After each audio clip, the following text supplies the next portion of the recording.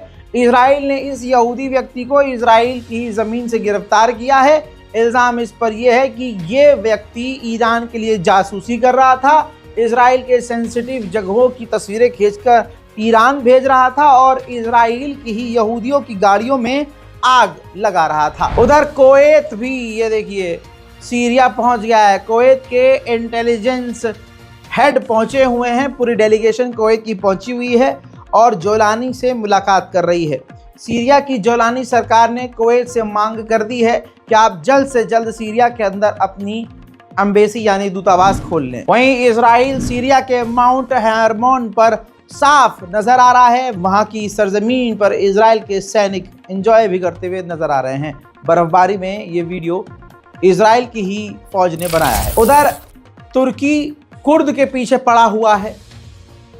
जो तुर्की समर्थक ग्रुप है, मिलिट्री ग्रुप, उसको मोटा नुकसान हुआ है। वो कुर्दिश के ऊपर हमला कर रहे थे, कुर्द के लड़ाकों ने भी पलट कर वार किया।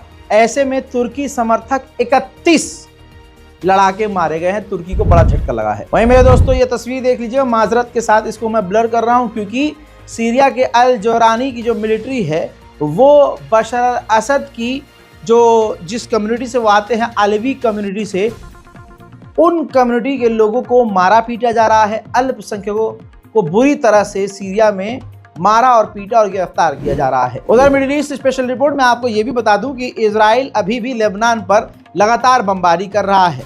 लेबनान बोल बोल के थक चुका है कि सीज फायर का उल्लंघन कर रहा है, लेकिन किसी के कान पर जू तक नहीं रेंग रही है। हालात ये है कि लेबनान ने हाल में ही कुछ घंटे पहले मलबे से 5 लोगों की लाश निकाली है जो इजराइल की बमबारी में शहीद हो गए, और वो आम नागरिक थे, कोई आतंकी नहीं। अब मेरे दोस्तों, ये 3 तस्वीर आप देख सकते हैं, ये तीनों एक ही जगह की है, लेबनान की। ऊपर आप देख सकते हैं खूबसूरत मस्जिद नज़र आ रही है। 28/12/2024 को आप देखते हैं कि मस्जिद की गुंबद गायब है। फिर आप 30/12/2024 को देखेंगे, पानी की टंकी भी गायब है, और एक जो मीनार है वो भी गायब है, और गुंबद भी गायब है। इजराइल ने इसी तरह से लेबनान में कई मस्जिदों को मिटा दिया है। ठीक इसी तरह से लेबनान में तबाही मचाकर इजराइल के सैनिक आज भी वहां मौजूद हैं और वहां अपने धर्म का पालन करते हुए पूजा पाठ कर रहे हैं।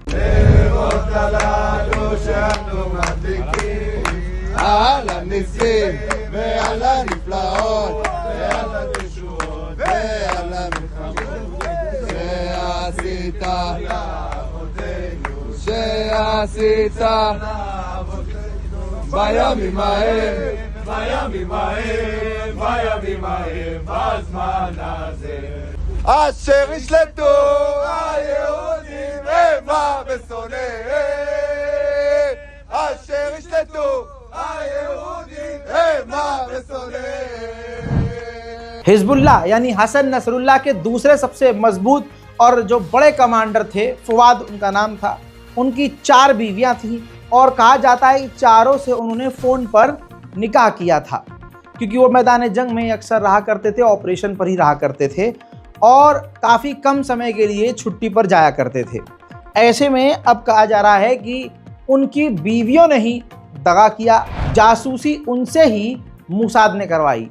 मोसाद उनकी पर्सनल लाइफ को ट्रेस कर रहा था और उनकी पत्नियों के ज़रिए उनकी जानकारी हासिल कर रहा था, जिसके बाद इजराइल ने उनको निशाना बनाकर कत्ल किया, यानी अपनों ने ही धोखा दिया, जिसके बाद हिजबुल्लाह पूरी तरह से टूटा है। उधर अब यहूदी अखबार अज़रबैजान से भी अब नफरत दिखा रहे हैं। यहूदी अखबार जेरूशलम पोस्ट ने लिखा है कि इजराइल को अज़रबैजान से अपने बेहतरीन रिश्तों पर सोचना चाहिए, क्योंकि दोस्तों अज़रबैजान तुर्की का करीबी है और कहीं ना कहीं इजराइल तुर्की पर भी भरोसा नहीं करता। उधर फिलिस्तीनी सपोर्टर्स ने जो गाड़ियों की बड़ी कंपनी है फोर्ड, उसका ट्विटर हैंडल ये देखिए हैक कर लिया, और all eyes on Gaza, Israel is a terrorist state, free फ़लस्तीन, इस तरह के ट्वीट कर दिए गए। उसके बाद बड़ी जल्दी से इसको जैसे तैसे रिकवर किया गया और इन ट्वीट्स को डिलीट किया गया। नेतन्याहू की सर्जरी तो हो गई है और वो इस वक्त बेड पर हैं, और वो भी अंडरग्राउंड छुपे हुए बेसमेंट में बेड पर हैं। वहीं इजराइल के सैनिक गाजा की सरजमीन पर, जी हाँ, पूजा पाठ करते हुए एक बार फिर से नजर आ रहे हैं।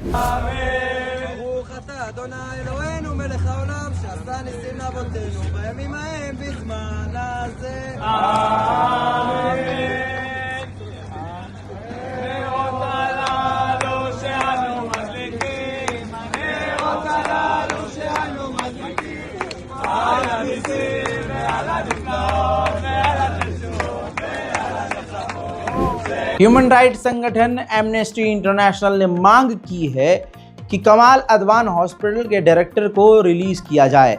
कहा जा रहा है कि इनको गिरफ्तार करके इजराइल के सैनिक जेल ले गए हैं, जहां इन्हें टॉर्चर किया जा रहा है। उधर इजराइल ने जेरूशलम के अंदर एक फिलिस्तीनी परिवार को इतना मजबूर किया कि उसने अपने मकान को मजबूर होकर खुद ही तोड़ दिया। देखिए,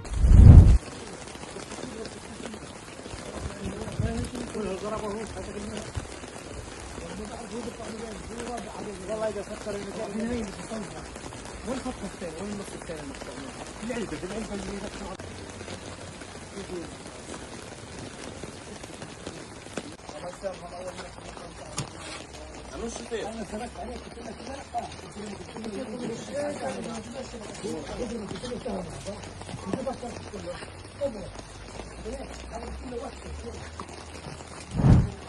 दोस्तों, आइए गाज़ा के अंदर जबलिया के इलाके की एक सैटेलाइट इमेज दिखाता हूँ। ये देखिए, ये एक बसा हुआ शहर हुआ करता था। आज ये खंडर एक सिर्फ और सिर्फ मलबे का एक मैदान नज़र आ रहा है। बचे कुचे कमाल अदवान हॉस्पिटल के एरिया को भी ये तस्वीर देख लीजिए।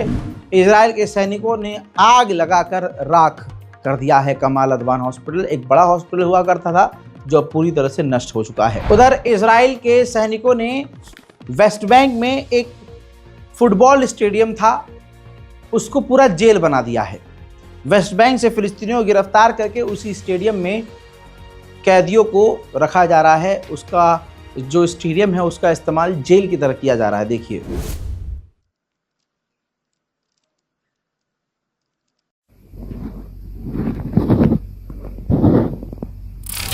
यूनिसेफ ने बहुत बड़ा खुलासा किया है। यूनिसेफ ने कहा है कि 19,000 बच्चे गाज़ा में अनाथ हो चुके हैं जिनका कोई भी नहीं है। गाज़ा के अंदर भूख प्यास इतनी ज़्यादा है। देखिए, पेट की जो तलब होती है, भूख जो होती है, वो ख़तरनाक होती है।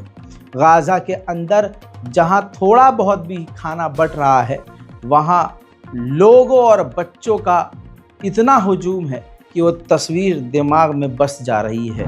देखिए,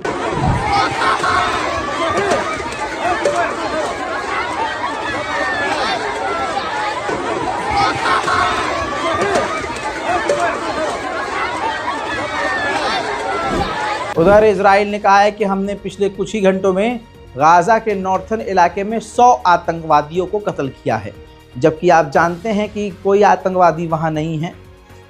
हिजबुल्लाह ख़त्म हो चुका है, हमास पीछे हटा हुआ है।